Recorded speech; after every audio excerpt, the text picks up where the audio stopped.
By the time the champagne tower collapsed, Marcus Reed's investors were already whispering near the ballroom doors. His new girlfriend was crying in the hallway, and the giant screen behind the stage had frozen on the one document he had spent 3 years trying to hide. But 2 hours earlier, Marcus was still smiling like a man who had won. He had invited his wife, Sophia Reed, to his success party, not because he wanted her beside him, but because he wanted every rich person in that room to watch him replace her. Sophia was 33 years old, quiet, modest, and the woman who had stood beside him when his company was nothing but a rented desk and a broken laptop. But that night, Marcus planned to introduce another woman as the face of his future, while Sophia stood in the back, wearing the old dress he told her was good enough. He thought she would arrive by taxi. He thought she would sit quietly. He thought she had nothing left. Then the valet doors opened, and a bright yellow Lamborghini rolled up to the hotel entrance. Sophia stepped out wearing a black satin gown, holding a sealed silver folder with a millionaire investor waiting beside her. Marcus stopped smiling before she even reached the ballroom. Because the Lamborghini was not the shocking part. The shocking part was why Sophia had the key, who handed it to her, and what was inside the folder that would turn his success party into the night. Everyone stopped clapping. Before I tell you what actually happened, please like and subscribe to the channel and tell me your country in the comments. Now, let's begin. Sophia Reed had not married Marcus for money, because when she met him, he had none. He was 28 then, charming, restless, and full of ideas that sounded impossible until he said them with enough confidence. Sophia worked as a product designer for a small packaging company, and Marcus was trying to start a luxury home tech brand from the back room of his cousin's print shop. He had sketches, ambition, and a habit of making people believe he was closer to success than he really was. Sophia saw the weakness under the charm. She also saw the hunger. At first, she loved both. Their first apartment had peeling paint, weak heat, and one folding table they used for dinner, work, and bills. Marcus would talk for hours about the company he wanted to build, and Sophia would sit across from him with a notebook, quietly turning his messy ideas into something real. She designed the first logo. She built the product mock-ups. She corrected supplier emails and helped him practice investor pitches in front of their bathroom mirror. Marcus used to tell her she was the only person who saw the man he was becoming. Sophia believed him. That was her first mistake. The company was called Orion Living, and for the first 2 years, it nearly failed every month. Marcus could sell a dream, but he could not build the thing behind it. Sophia could. She redesigned the smart lighting system so it looked elegant instead of cheap. She created the packaging that made their first product look expensive. She found a manufacturer willing to take a smaller order after Marcus had ruined 2 calls by pretending they had more money than they did. When their first shipment arrived damaged, Sophia stayed awake for 36 hours sorting, relabeling, and repacking products by hand while Marcus slept on the couch. When the first online review called Orion's design surprisingly beautiful, Marcus framed it. He thanked his early vision in the caption. Sophia read it twice and told herself it did not matter. Marriage was not supposed to be a competition. She thought being loved was better than being credited. But little by little, Marcus learned that Sophia would keep giving even when no one said her name. The real turning point came when they met Daniel Vail, a millionaire investor who owned several boutique hotels and private residences across the country. Daniel was quiet, older, and not easily impressed. Marcus had chased a meeting with him for 6 months, but when the day finally came, his pitch fell apart after the second question. Daniel asked how the product would fit into high-end properties without looking like cheap technology stuck onto expensive walls. Marcus started talking too fast. Sophia, sitting beside him with the samples, gently interrupted and explained the design philosophy. Seamless control. Hidden hardware, warm light, no visible clutter. Daniel looked at her for the first time. Then he asked 3 more questions. Sophia answered all of them. 2 weeks later, Daniel invested. Marcus took her out to dinner and said they had finally made it. But when the announcement went online, the photo showed Marcus shaking Daniel's hand while Sophia stood cropped at the edge. Marcus said it was just the angle. Sophia smiled and tried to believe him. Success changed Marcus faster than failure ever had. At first it was small. New suits, better restaurants. A leased sports car, he said, was necessary for image. Then came interviews, panels, magazine profiles, and late nights that stopped sounding like work. He stopped asking Sophia for advice in public, but still brought drafts home for her to fix. He stopped calling Orion their company and started calling it my brand. When people complimented the design, he said he had always understood beauty. When Sophia asked why her name was not on the product development page, he kissed her forehead and said investors preferred a clean founder story.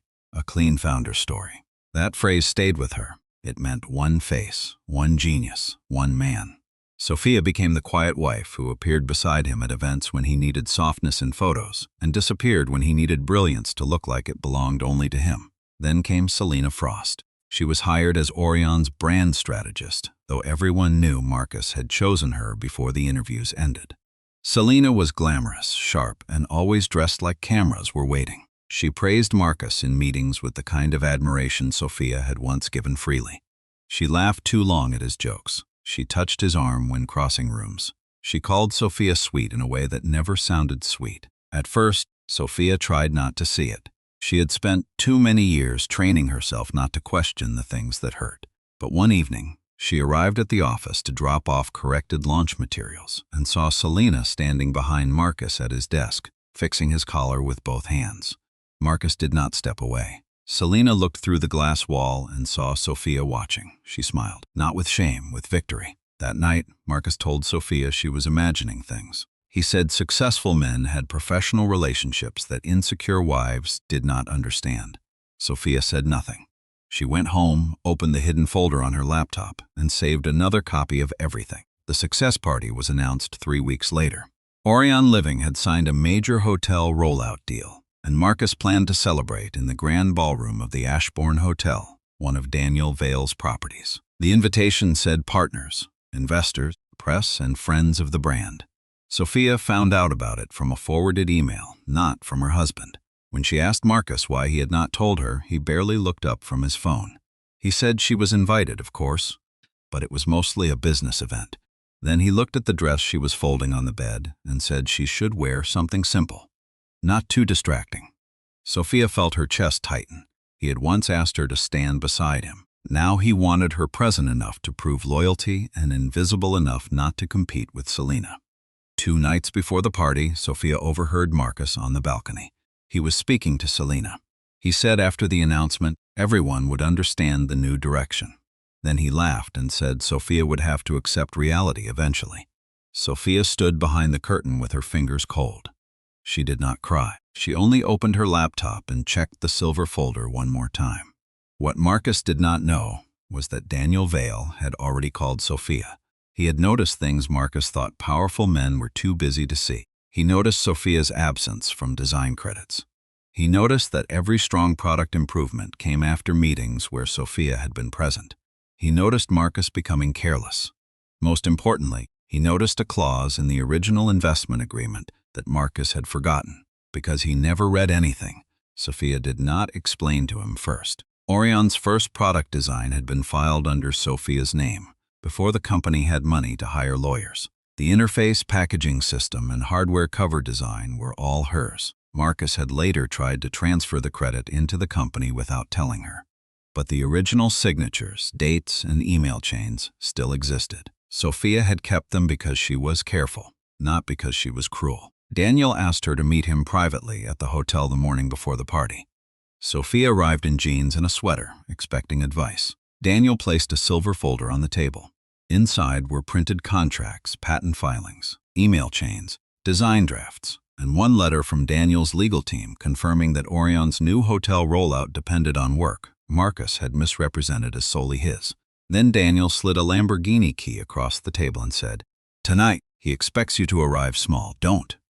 Marcus spent the day of the party acting like a king before coronation. The ballroom was dressed in black and gold. Champagne glasses lined the tables. Orion's logo glowed behind the stage. A giant screen played promotional footage of sleek hotel rooms controlled by Marcus's lighting panels. Every image built on Sophia's original design language. Marcus stood near the entrance in a midnight blue tuxedo, shaking hands, accepting praise, and glancing toward Selena every few minutes. She wore a red dress and stood close enough for everyone to notice. Patricia Reed, Marcus's mother, arrived wearing silver and immediately asked where Sophia was, but not with concern. Patricia had never liked Sophia. She thought her son needed a wife who looked expensive and understood status. Marcus smiled and said Sophia would come if she managed to pull herself together. Selena lowered her eyes like she was hiding amusement. Investors laughed softly. Marcus checked his watch. He wanted Sophia late. He wanted her embarrassed. He wanted her entrance to confirm the story he planned to tell, that she was the old life, that Selena was the future, that he had outgrown the woman who helped him climb. Sophia arrived 40 minutes after the party began. Not by taxi, not quietly. The hotel valet outside froze when the yellow Lamborghini turned into the circular drive. Its engine sound moved through the glass doors before the car stopped. Guests near the entrance turned, cameras lifted. Marcus heard the shift in the room before he saw the car. He looked toward the lobby with irritation first, then confusion. The driver's door opened and Daniel Vale stepped out. Then he walked around and opened the passenger door. Sophia stepped onto the red carpet in a black satin gown, her hair pinned softly away from her face. Diamond earrings borrowed from Daniel's private stylist, and the sealed silver folder held in one hand. She did not look angry. That was what made Marcus go still. She looked calm. The kind of calm that comes after a decision has already been made. Selena's smile faded. Patricia's mouth tightened. Guests began whispering. Marcus moved toward the entrance before Sophia reached him, trying to regain control. He laughed too loudly and said he did not know Daniel was bringing surprises. Daniel looked at him and said the surprise was not his. Then he stepped aside and Sophia walked into the ballroom like she belonged to every light in the room. Marcus recovered fast, because men like him practice recovery more than honesty. He took Sophia's hand in front of everyone and kissed her cheek, though his grip was too tight. He whispered that she was making a scene. Sophia smiled gently and whispered back that he had invited her to one. For the first time that night, Marcus had no answer. Still, he led her toward the front table, where Selena was seated beside his empty chair. Sophia looked at the seating card. Mrs. Sophia Reed had been placed at table 12, near distant suppliers and old acquaintances. Selena Frost was seated at the founder's table. The insult was quiet, but it was public enough. Marcus said the seating was just logistics. Selena smiled and offered to switch in a voice that made it clear she never would. Sophia did not argue. She took the card from table 12, placed it gently beside Marcus's plate, and sat at the founder's table anyway.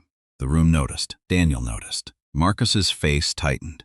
Patricia leaned toward him and whispered something sharp. Sophia set the silver folder on the table in front of her. Marcus stared at it. His expression changed for half a second. Not fear yet. Recognition dinner began with speeches.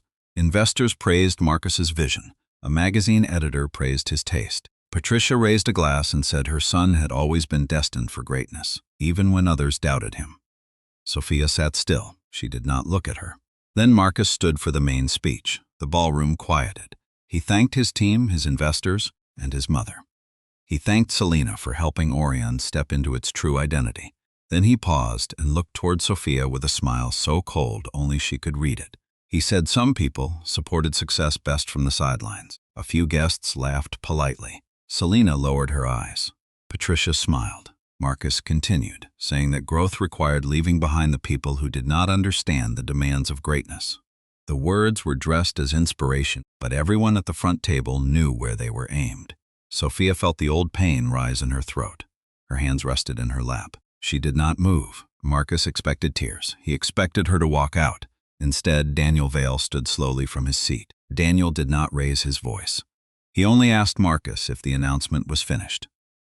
Marcus blinked, surprised, then said there was one more part. He turned toward Selena and reached for her hand.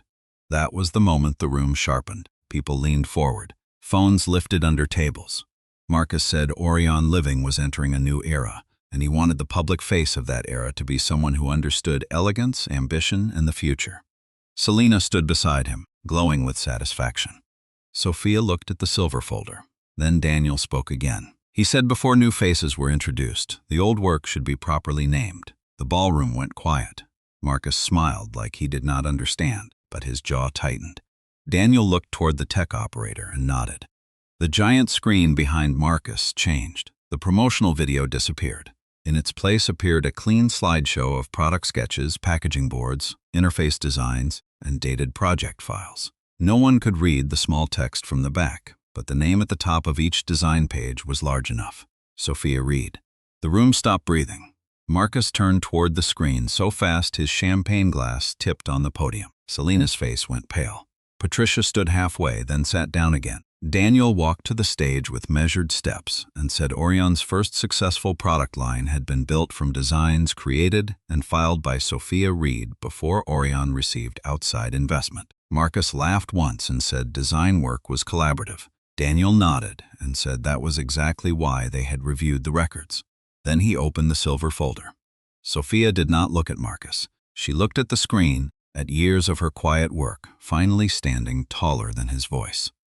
Daniel explained that the hotel rollout contract required accurate representation of ownership and contribution. He said Whitfield Hospitality would pause the rollout until the matter was corrected. A murmur moved through the room. Marcus's face changed. His mouth opened, but no words came. Selena stepped back from him slightly. That small movement hurt him more than the silence. Then Daniel read one line from an email Marcus had sent Sophia at 2:13 in the morning years earlier. I need your design brain on this before the investor meeting, or we lose everything. The room went completely still. Marcus tried to reach for the microphone, but Daniel did not move away. Sophia stood then, slowly. Every camera turned toward her. She walked to the stage without rushing, the black satin gown moving softly around her. Marcus whispered her name as she passed him. Not lovingly, warningly. She ignored it. Daniel handed her the folder. Sophia faced the room. For years she had imagined this moment with anger. She had imagined shouting, exposing, humiliating him the way he had humiliated her. But standing there, she felt something quieter. She said Orion was built by many hands, but some hands had been hidden because they did not match the story Marcus wanted to sell. She said she did not come to destroy his success. She came because he invited her there to watch him take credit for her life and call it growth. Marcus's face went red. Patricia whispered for him to do something, but there was nothing to do. The screen behind Sophia held the truth in clean white light. Then Sophia turned to Selena and said the future should never be built on stolen rooms. Selena's eyes dropped. The collapse came fast after that. One investor left first, then another. The magazine editor lowered her phone and asked Marcus's assistant for clarification. A supplier near the bar began calling someone in a low voice. Marcus stepped toward Sophia and said she was embarrassing them both. Sophia looked at him and said no, he had done that before she arrived. The champagne tower tipped when a server backed into the table during the commotion. Glass slid, liquid spilled, and the sharp crash cut through the ballroom. No one moved for a second. It sounded like the party itself breaking. Selena began crying in the hallway after Daniel's legal advisor quietly informed her that her upcoming brand announcement was postponed. Patricia tried to pull Marcus away, but he shook her off. He stared at Sophia as if seeing her for the first time without the shadow he had placed over her. Then he said she would have nothing without him. Sophia looked down at the Lamborghini key in her hand, then back at him. She said he had spent years confusing ownership with control. The room heard it. Daniel heard it. Marcus heard it most. By the end of the night, the hotel rollout was suspended. Orion's board requested an emergency review, and Marcus's carefully polished image had cracked in front of the exact people he had invited to admire him. Sophia did not stay to watch every piece fall. She walked to the front entrance with Daniel beside her, the silver folder under her arm. Behind her, Marcus called her name once. She stopped, but she did not turn around fully. He said they should talk at home. That was the first time he had used home like it still included her. Sophia looked over her shoulder and said there was no home left in a place where she had to disappear for him to feel tall. Marcus said nothing, just silence. The valet brought the Lamborghini around, its headlights cutting across the hotel entrance. Daniel opened the passenger door for her again. Sophia paused before getting in. She looked at Marcus standing under the golden hotel lights, surrounded by broken glass, spilled champagne, and people who no longer knew where to look. Then she said the line he would remember longer than the party. You did not invite me to celebrate success. You invited me to prove I was small. That was your mistake. The weeks after the party were not easy, but they were honest. Marcus tried to call. Sophia did not answer. His lawyers sent letters. Daniel's lawyers answered. Orion's board opened a review into product ownership, contributor credit, and contract representations. Selena resigned before anyone asked her to. Patricia told family members Sophia had become arrogant. which almost made Sophia smile because arrogance was what people called a quiet woman after she stopped lowering her head. Sophia moved into a small apartment with morning light and no memories of Marcus in the walls. She began consulting with Daniel's hospitality group, not as a favor, but under a contract with her name at the top. The first time she saw Sophia Reed, design director, printed on a document, her hands shook. She thought of the folding table in that first apartment, the damaged shipments, the nights she repacked boxes alone while Marcus slept. She thought of every time she had told herself credit did not matter because love should know the truth. Now she understood something painful. Love that requires erasure is not love. It is a stage where someone else performs with your work. Months later, Marcus asked to meet her at a quiet cafe near the old apartment. Sophia almost refused, but a part of her wanted to see whether he could speak without an audience. He arrived in a plain black coat, no assistant, no Selena, no cameras. He looked thinner, less polished. He said Orion was restructuring. He said Daniel had been unfair. He said things had gone too far. Sophia listened without interrupting. Then he said they had built it together. She looked at him for a long moment, that word again. Together, the word he only remembered after witnesses appeared. She told him they had built it together, but he had celebrated it alone. His eyes dropped. He said he did not know how to share what made him feel powerful. Sophia nodded once. That was the closest thing to truth he had ever given her. Then he asked if there was any way back. Sophia looked at the man she had loved, the man she had helped, the man who invited her to be humiliated because he thought silence meant emptiness. She said no. Not with anger, with certainty. Then she left cash for her coffee and walked out. Years later, people would still talk about the night Sophia Reed arrived at her husband's success party in a Millionaire's Lamborghini. Some remembered the yellow car under the hotel lights. Some remembered Marcus's face when her name appeared on the giant screen. Some remembered Selena stepping away from him when the truth became expensive. But Sophia remembered something else. She remembered sitting at a folding table years earlier, helping a man build a dream because she believed love meant building quietly. She remembered standing in a ballroom while that same man tried to turn her quietness into shame. Then she remembered the moment she walked onto the stage and said her own name without apology. Marcus had invited her there to prove she was nothing without him. He was wrong. She had been the design behind the dream, the hands behind the launch, the silence behind the success. And when she finally stopped being silent, everyone heard her.